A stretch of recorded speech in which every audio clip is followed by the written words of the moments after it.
Helpful AI wipes out an entire database. This is the Alligator News Roundup, and welcome today. Plus, arsons set an Ebola treatment center ablaze, spreading the virus. Jackpot, Chick-fil-A worker pockets $80,000 for mac and cheese refunds. And a community food fridge loses its entire stock in the first hour. Here we go. Number 4. The Guardian. Claude-powered AI agent's confession after deleting a firm's entire database. I violated every principle I was given. A friend of mine in banking told me he has used an artificial intelligence agent for the last 10 years. I can't do this volume of coding without it, he reports. He, like most who follow the ANR, is clever and intelligent. He knows how to drive his AI agent, and he knows where the ditches are. Would you hand a scalpel to a plumber? Well, sure, under the right circumstances.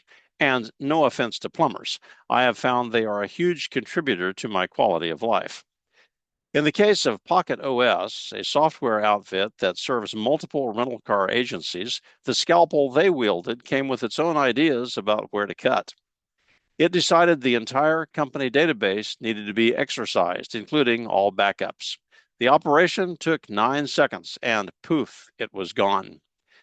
Claude, the Anthropic AI offering, employed a tool called Cursor, running on an API called Railway. Clear so far? During a routine update, Cursor, which now seems to be a very appropriate name, encountered a problem and, per its instructions, sought to remove it. The removal process was executed by Railway, which, per its instructions, completely solved the problem and returned the results to Cursor, which discovered that not only had the problem been removed, but so had everything else in the database. Everything. Customer records, billing statements, future reservations, payment history, yada yada, for multiple rental car clients, which meant many thousands of rental customers. When challenged in the Who Shot John follow-up, Cursor admitted it had passed the command to Railway without first reading Railway's documentation file. Basically, sorry about that, Chief. While writing a middle-grade action-adventure story, which is my latest time sink obsession, I have used ChatGPT extensively for line editing and timeline consistency. How to have this character say that better, is this time frame reasonable for that activity, etc. Occasionally, Chat will forget what chapter we are in and who the other characters are. I have had to stop and prompt, please read the entire file I just uploaded, then answer my question again. Invariably, the response is a very pleasant and honest, oh, you're absolutely right to question this. Now that I've read the file, here is the correct answer.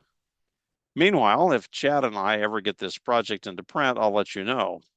So use the scalpel with your own intelligence, not someone else's. Number 3. AP News. Residents burn an Ebola treatment center in Congo as anger grows over the outbreak.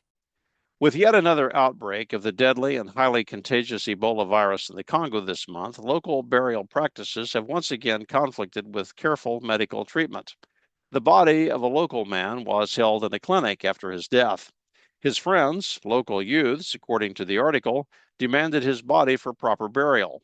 They were denied for reasons of protocol safety in handling infected remains. Logically, the local youths were angered. They showed it by setting fire to the clinic, then fleeing the scene. Presumably, the act of vandalism causing uncertain spreading of the virus, as well as certain difficulty in treating other cases, will appease whatever cosmic forces had demanded proper burial services. Perhaps those unnamed cosmic forces need to get up with the times. They could probably just tap into the AP news feed and modify burial service methods as necessary. This reminds me of a statement made on talk radio during the 1992 Rodney King riots in LA. A week of violent unrest at the time resulted in 63 dead, 2,000 plus injured, and $1 billion in property damage. Walter E. Williams, a quick-witted and eloquent black economist guest hosting for Rush Limbaugh, said something like, and now I've got a word for my own folks out there. The next time the white man does something you don't like, don't burn down your own neighborhood. Number 2. NBC News. Chick-fil-A worker accused of criminal activity in $80,000 mac and cheese fraud, police say. A young Chick-fil-A employee in Texas was just trying to get a little of his own back. Exploring the wonders of a state-of-the-art cash register, to which for some reason he had been given full access, he discovered how to accept customer-prompted returns. A credit could be issued to the customer for an unwanted or unsatisfactory purchase. Chasing the technology curve, young Mr. Jones further recognized that the refund could be applied to a credit card electronically. No more swiping Andrew Jackson's from the cash drawer.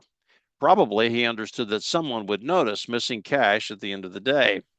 Cleverly, he opened a brand new credit card account and went to town.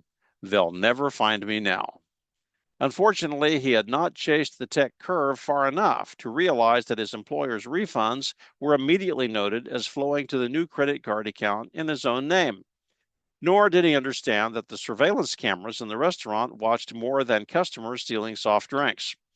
Poor Mr. Jones. It's tough to get ahead when the cards are stacked against you. In about 1975, I worked at a university cafeteria. The pots and pans guy and the custodian were antagonists toward one another, which was awkward in that they shared a common locker room with adjacent lockers. One day, the custodian's checkbook turned up missing. By complete coincidence, the next week, a check with an unreadable signature made a payment on the dishwasher's trailer house. Quite the mystery. The wheels of justice ground forward. I marvel. Only by the grace of God has our world survived thus far. A cynic might speculate that this is what the judge and prophet Samuel implied with his proclamation of Ebenezer in 1 Samuel 7:12. So far, the Lord has helped us. Number 1. People online. Woman spent $1,800 filling community fridge. An hour later, nearly everything was gone. It was a noble way to address a problem that really had no solution. A Brashani Johnson felt called to fill up the local community refrigerator so that her less fortunate neighbors could have something for dinner. While the something involved peanut butter and Vienna sausages, at least it was a kind gesture. Ms. Johnson spent $1,800 on carefully selected items, lovingly placing them in the unsecured Louisiana fridge. Less than an hour later, it was all gone. She suspects there were people who were more greedy than hungry, but she can't be sure. Security cameras have now been placed to help police track inappropriate appropriations of the foodstuffs, which leads to a challenge for investigators. What exactly will you ask the suspects once they are identified? Were you really hungry? Ms. Johnson is undeterred. She plans to continue contributions in the hopes that some truly in need are helped. That is admirable. The onlyest tinge of concern might be that the $1,800 gift was funded by Brashani Johnson's nonprofit called the Village Foundation. I found zero reference to the Village Foundation other than many articles and social media posts bemoaning the sudden loss, and most spilling some angst over other hungries who could have used the Vienna sausages. There is absolutely nothing to suggest anything wrong or fraudulent here. However, channeling Reagan, trust but verify. I would like to see a touch more research into that nonprofit. Specifically, besides personal tax write-offs for donations, what other government tax dollars might support the charity. But that's just me, letting my jaded blogger persona show. Have a good weekend. We are so glad you could join us today. When you decide you need some extra cash, don't fiddle with the cash register until you ask your AI agent how to go about it. With luck, it might show you how, without erasing your bank account in the meantime. Enjoy your weekend.